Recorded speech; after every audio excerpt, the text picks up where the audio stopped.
There's a different vibe in Foxboro today.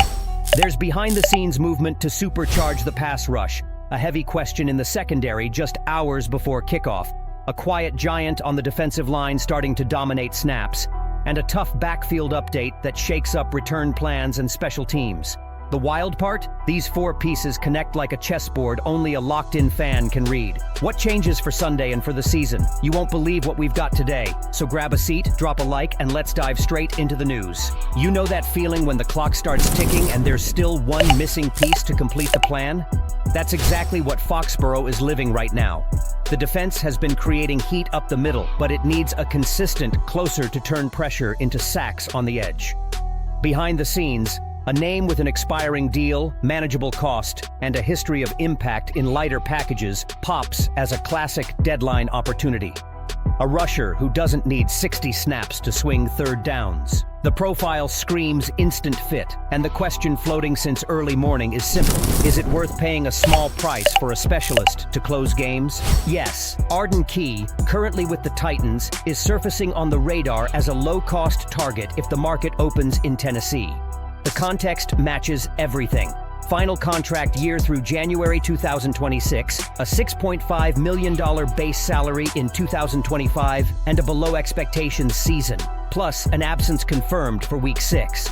The snapshot is 1.5 sacks and fewer snaps, placing Key in that late day 3-pick swap range. And let's be direct. There's no public confirmation of talks between the sides. This is a market read that lines up with the roster's need. Why does it make sense for the Patriots? The biggest hole sits at the edge opposite Harold Landry, while Milton Williams and Christian Barmore have driven much of the interior pressure. Deploying Key for 20 to 30 situational snaps, aligned at 5, 7, or 9 tech, and attacking with varied angles, tends to open one-on-ones for Landry and speed up the quarterback's internal clock. It's the fast funnel. The interior collapses, the edge seals, and sacks show up. Because he thrives from wider alignments, the tactical marriage with NASCAR packages is natural. Stunts and games with Barmore and Williams open clean lanes, and the indirect production follows. Cap, risk, and return all lean positive. With the deal expiring, there are no strings beyond 2025 unless New England wants to extend. The cap hit would be the prorated remainder this stretch, a manageable cost for a third down specialist. On the other side, there's volatility, performance swings, and a recent health question. Mitigation lives in the clearly defined role, the medical, and rotation to preserve burst. If he can deliver 18 to 22 quality snaps a game with 2 or 3 timely pressures, the investment pays for itself on the field. And the price tag? The buzz points to a 6th rounder or even a conditional day 3 swap tied to snaps and production, right in line with the organization's opportunistic buying. The fan base is split. Some want aggressiveness now, bring in a closer, while others question investing, even lightly, in a veteran working back. The clock is unforgiving. If the Titans become sellers, the line forms. If they hold assets, the window shrinks. In the end, it's a low-cost bet for immediate impact. If Key flips third downs, it's worth it.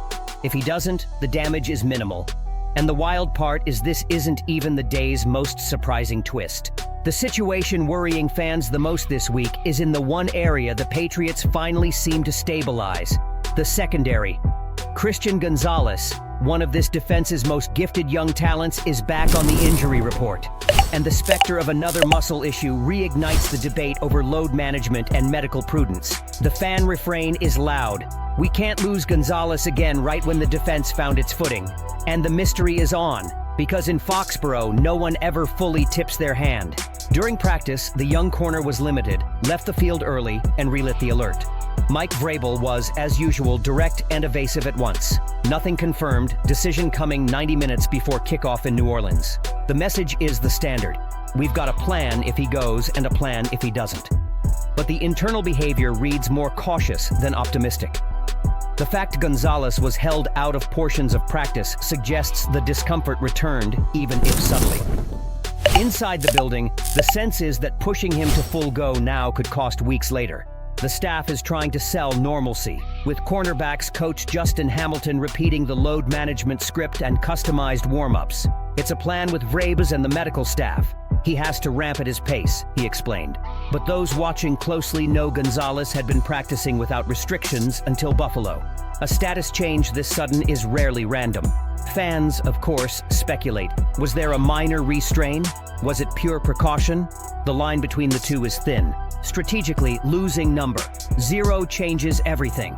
Without him, New England has to reshape coverages with Carlton Davis 3 and/or Kobe Minor on the field, which limits how aggressive the calls can be. Gonzalez is the corner who can match in man against big receivers, which frees the system to blitz more often. Without that trust, Vrabel tends to protect the deep end and dial back pressure. Ironically, that even affects the front's plan we discussed earlier. The pass rush depends on coverage holding up long enough to finish sacks. A banged-up corner isn't just a perimeter problem, it weakens the entire chain. Meanwhile, fans are split between hope and frustration. Some beg for patience. Better to lose a game than the player for a month. Others question the recent string of soft tissue issues for young talents. The final call will come at the wire, but the read is clear. Gonzalez is far from 100%, and if the staff decides to hold him, the defensive rotation shifts dramatically. The question hanging in the air is simple. Risk him in an October game, or protect the piece who can define December? Few people noticed, but the backbone of this 2025 defense is deeper than most fans imagined back in March. And the name that symbolizes it is Kyus Tonga, one of those cases where quiet work speaks louder than any presser. He arrived without spotlights, on a short deal, resume of a role player. Now, 5 games later, he's become one of the steadiest presences in Mike Vrabel's front. The kind of player you only notice when he's not out there, because suddenly the middle stops collapsing. When Tonga signed for a little over $2 million, it looked like another rotational bet.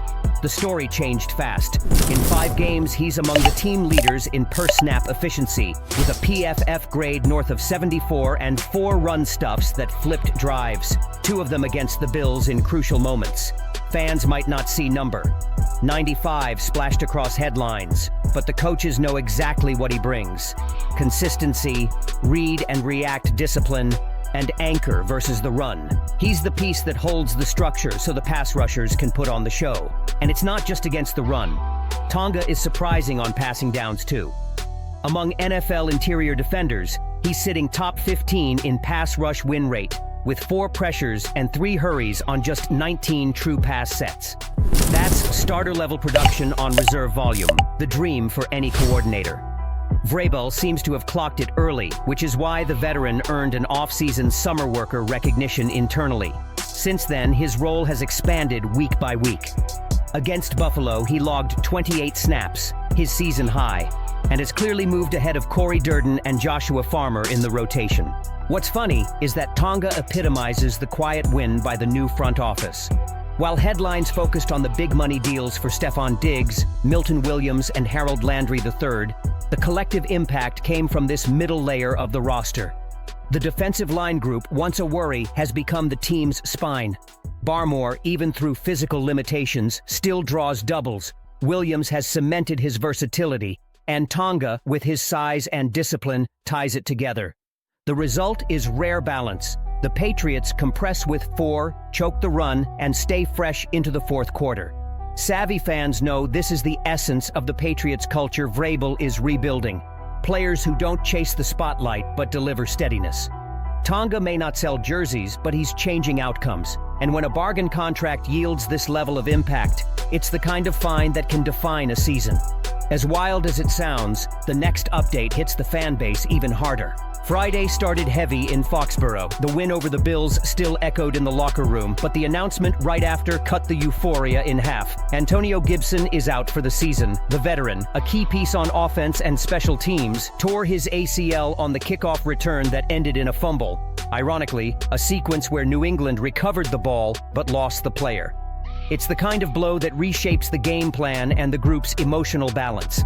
The immediate impact is twofold. Gibson was the ideal complement to Ramondre Stevenson and rookie Trevayon Henderson, offering experience in blitz pickup and the versatility to align outside the backfield.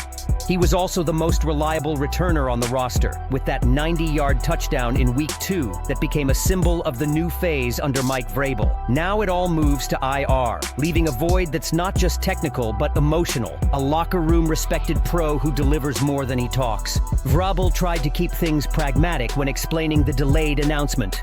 Procedural reasons, in his words. But no one in Foxboro missed the weight of it. Losing Gibson means reshuffling the offensive rotation and forcing the ground game to lean even harder on Stevenson's physicality and Henderson's learning curve. For a team whose DNA is time of possession control and physical execution, that's a structural loss. There's another ripple: special teams.